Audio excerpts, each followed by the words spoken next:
Yeah, I guess the key point I think everybody can kind of understand is the idea is one side there's going to be a deceleration, one side there's going to be an acceleration.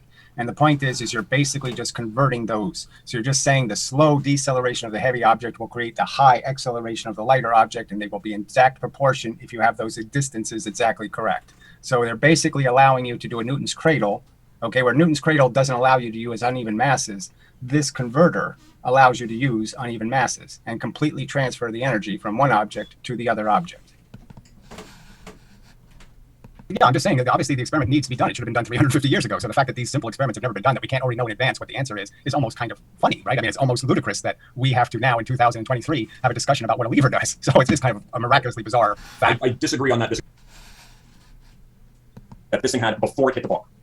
It's not going to be double that value. It's actually only going to be 2/3. So there's a very significant difference between what your model predicts, that the other mass should be launched with twice the initial velocity of mass 1, and mine, under these circumstances, it should only be 2/3 of the velocity of 1. So if I apply this to a Newton's cradle, so you say in a Newton's cradle, if I hit a larger, twice as big mass with a half as mass, you're saying that I gain this 2/3, which is 133 more momentums. The Newton's cradle would be a little bit different because we don't have these R values. We're not conserving angular momentum for the Newton's cradle. We're conserving linear momentum for that one. I mean, that's just a qualification on the velocity. So we're just saying that the velocities are still, but it's still the same momentum. So you're still, the rotational momentum has the same rules as the Newton's cradle. There is no kinetic energy correlate to angular momentum. So what's on the outside will rotate exactly at the same speed as the 10 mass on the inside. Those two things will roll down a hill at the same speed because the angular momentums are exactly the same. The angular momentums are the same. Sorry, the angular velocities are the same. But the velocities are not the same. The 10 mass is half the R. The linear velocities would be double. The angular velocity, the way I define it, is just how many rotations does this go through per second. If they're on the same bar, it's going to go through the same number of rotations per second. That's what I mean by this angular velocity. Again, it doesn't make any difference. I'm just saying, so you don't agree that if I make a wheel and I have a 5 mass on the outside of the wheel and I have a 10 mass on the inside of the wheel, that's a wheel. They're two different wheels. One with 10 mass on the inside, 5 mass on the outside. You're saying that they will rotate differently. Yes, absolutely. I'm saying that there's a ton of physics videos where they roll these objects, hollow objects versus filled objects. How could it possibly have more angular momentum? It's a 5 mass moving twice the speed of a 10 mass moving half the speed. How could they have different angular momentums? Because for a rotating object, this moment of inertia depends on how much mass there is and where that mass is located relative to the axis. And for a single object, this is actually m times r squared. If it's further away, it has an additional effect. You're muted right now. I'm squaring the distance that these masses are from the rotation axis. Okay, you're squaring the R. It doesn't matter which one you're squaring, really. So I'm just saying you're squaring one of the numbers. So frankly, it's two different formulas. For the math, it very much matters which one you're squaring because, again, we want to be very, very specific in what values we're looking at. And again, this is another point of disagreement between us because you seem to argue, and again, correct me if I'm wrong, you seem to argue that momentum, force, mass, a lot of these energy, all of these things are essentially equivalent to each other. And in my model, there are very, very important differences between those. I'll go back to the original argument made by Leibniz. Okay, this was an all or nothing argument. It wasn't any semantics argument. It was a real argument about one is real, one is fake. So I'm just saying there's no point in having the word momentum anymore if kinetic energy is true, because there's no reason to conserve it. There's no reason to care about it because it doesn't mean anything, and vice versa. Frankly, I mean, one of them has to be real, one of them has to be fake. You can't have this duality.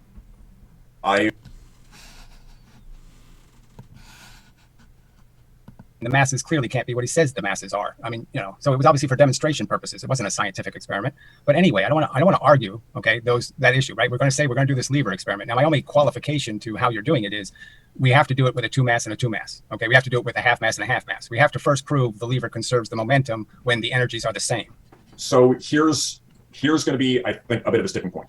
Because, again, my model does not predict that if you have a 1 mass and a 1 mass at equal distances, it's not going to launch it in that same way. And let me kind of explain why.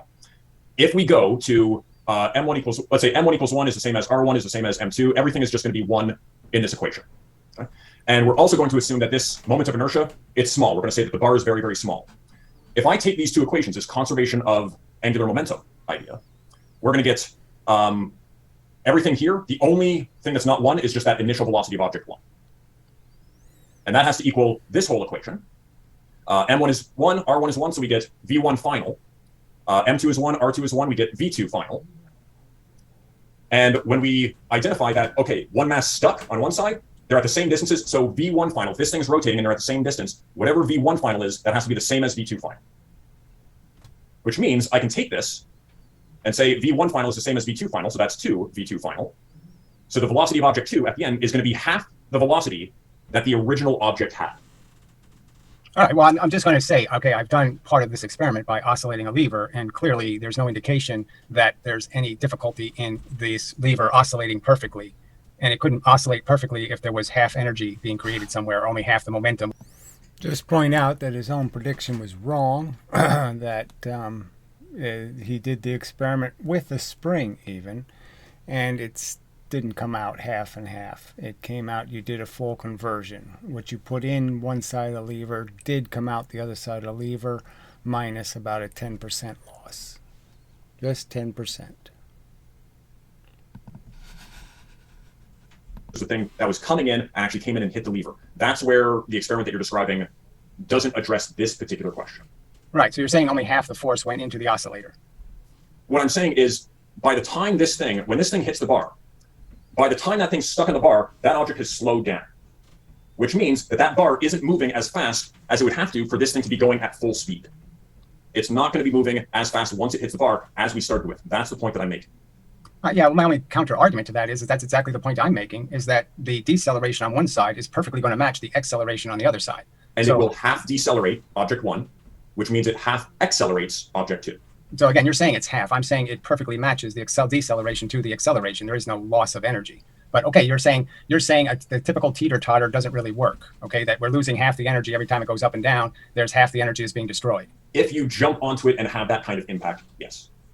Well, why would it make any difference how the impact happens? Whether it's gravitational pressure or whether it's something falling that's collected gravitational pressure, those two pressures are the same. 9.8 meters per second is 9.8 meters per second. Because what you're trying to compare is how is this object moving before it has even seen a lever?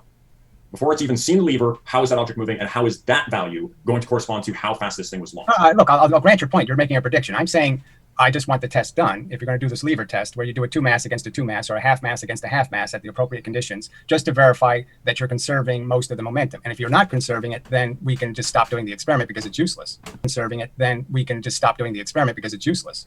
I mean, if you're losing half the velocity of the object, then clearly all my predictions would be moot and irrelevant because half the energy is being lost. So, okay, so this is a central point in terms of method that I really want to honestly talk about.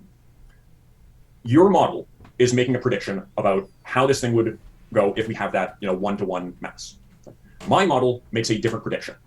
So if your position is, I don't believe this system is properly calibrated, this lever system is properly calibrated, unless it matches my prediction. Oh, I'm just making a simple argument that if the lever doesn't conserve momentum when I haven't even changed the masses, okay, with the same mass, and it can't even exchange the momentum, then clearly there's no conversation about levers conserving momentum because it fails to do it even when the masses are the same. It can't even do the Newton's cradle, for frig's sake. If it can't accomplish the Newton's cradle, then why would I even talk about levers as useful devices? They clearly lose half the energy right off the bat. Let me flip this for a second. All right, so just understand, again, his prediction was, he's arrogantly saying that I'm sitting here, well, if it doesn't match your prediction, blah, blah, blah. And here his prediction was completely wrong. Okay, so he proved himself to his prediction to be wrong. His model didn't work. It failed, blah, blah, blah, blah, blah. And, he's just such a duplicitous hypocrite. He doesn't hold his own predictions to the same standard he holds other people's predictions to. So his prediction failed. In fact, the lever did as I predicted. It was able to convert the momentums from one side of the lever to the other side of the lever. It was able to take the energy from one object and give it to another object. Now, that's when they were the same mass. So it at least accomplished what a Newton's cradle can do. The question left open is, can it do what the Newton cradle can't do? That is, can it do the conversion from different configurations of mass? Can it take the energy from a small mass and give it to a large mass, and vice versa? But he failed the first test. Confidence in levers at all. I will not even talk about them anymore if they can't conserve the momentum when the masses are the same. When the two masses are at the same r distance and it can't even conserve the energy at all, the momentum, why would I even worry about it? It's not a relevant subject anymore. You've debunked levers as momentum conservers. Okay. Because it's not conserving your model of momentum. We have different models of momentum. I'm saying I will no longer argue it. I'm saying the argument's over. You've won the argument. If levers can't even conserve the momentum in the Newton's cradle kind of way, where the masses are the same, if it can't conserve the momentum, then I'm never going to talk about levers ever again. Okay, so that is a test that we can do, and if it matches your prediction, then you're correct. We can, and we'll go on to the next one. If it doesn't match your prediction, then the lever thing you would admit, okay, levers aren't conserving momentum in the way that I think they are. They're not conserving the momentum, kind of obvious. I watched your kind of do's and don'ts about the lever setup. I appreciate you making that one. So one other thing I wanted to say is you wanted there to be no bounce in the object 1 hits the lever. Is that correct? Well, I'm predicting that if you have the locations correct, there won't be. Just like there's no bounce in a Newton's cradle. A Newton's cradle doesn't bounce, okay? The first ball knocks all the energy into the second ball, and it's clean. I'm saying that the lever allows you to do Newton's cradle with uneven masses. So I'm basically saying if you get that distance precise, and the only thing you have to add to it is, as you pointed out, is the weight of the lever. So the weight of the lever has to be known, and you have to change that R just a little tiny bit to account for the fact that you lost a little energy moving the lever itself in a horizontal circumstance. So we're talking about the horizontal rather than the vertical experiment.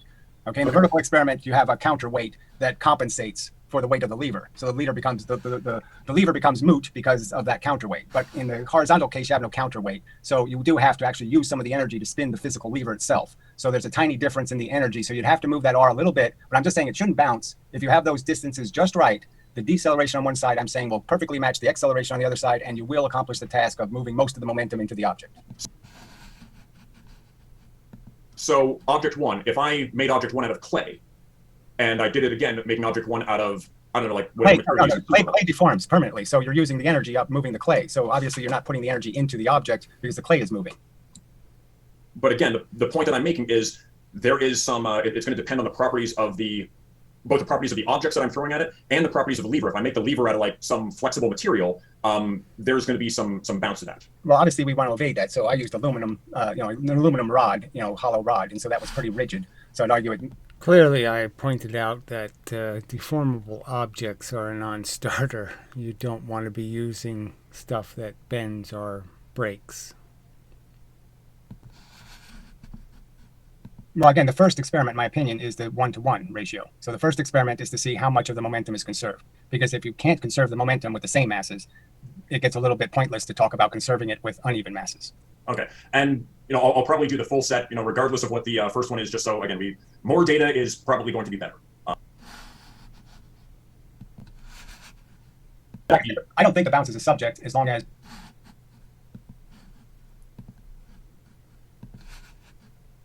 you have the distances, right? Just like I said, there's no bounce in a Newton's cradle. So I'm saying that the lever is essentially a conversion device, and it's going to convert a high acceleration into a low acceleration and a low acceleration into a high acceleration. So it's going to be doing the conversion just fine. I'm not interested in a flexible lever. So any experiment with a flexible lever, I really don't even want to speculate about what happens, frankly. I'm just interested in whether levers, the traditional 1,000-year-old lever, conserves momentum.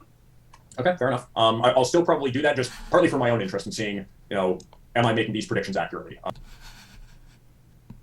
Right. I'm just saying that if on its face we have to accept that you're saying that somehow the angular rotation consumes half the energy, I'm arguing that, well, it's not going to do what I want it to do, which is I want a way to make a Newton's cradle with different masses. I want to get all the energy from one object into another object. You're saying levers can't do that. Well, then I have to find some other instrument that can. With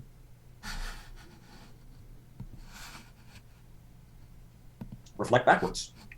So yeah, I've seen the experiment before, and I pointed out how Professor Lewin had to cheat the experiment to make it happen. And I've gone over hundreds, let's say dozens of these experiments online. We have argued this over and over again. A guy made 3 different air tracks to do this specific experiment. He did all this trouble, and his results are at best sloppy and ugly. Okay, and he couldn't get it to work at all without springs. So there's all kinds of catches to this experiment. Okay, I've never seen one done without the springs, even though the steel or the aluminum is perfectly elastic. Frankly, the Newton's cradle kind of proves that you can have a perfectly elastic exchange, okay, without using a spring. So there are all kinds of catches to this experiment, and again, I'm still arguing that, well, why don't we do it in the most extreme way, where you actually do convert the 2 momentums into the other object? That would be really hard to deny, frankly. I think that's all. I have. I'll let you have the last word on any of this. Let me stop the share. So, if you want to have any kind of closing comments. Well, I think the important thing on the lever, like I said, if you prove that levers don't transfer the energy from one side of the lever to the other side of the lever efficiently, then there's no point in talking about levers any further. So I'm just frankly saying, yes, if levers are that inefficient, I never realized they were that inefficient, but if it turns out they are, then you don't, the rest of it is all moot to me. Okay. But I don't. So let's understand that what he proved was exactly the opposite, that the lever is quite efficient, that he did transfer 90% of the momentum from one car to the other car.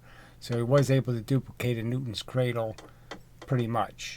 And unfortunately, he didn't do any of the other experiments in a context where that you could glean anything about uneven masses and the transfer, because he didn't use any hard elastic conversions. I don't think they'll turn out that way, but anyway, we'll see what happens. Yeah. I will try to do the experiment and get as high quality data with multiple ways of kind of verifying it. And So obviously he just didn't do it. He didn't do the experiment I described. He did his own experiment and claimed that somehow it's applicable to the arguments I have made, and it's not. Clay and springs are not anything I've described. So anyway, just for the record.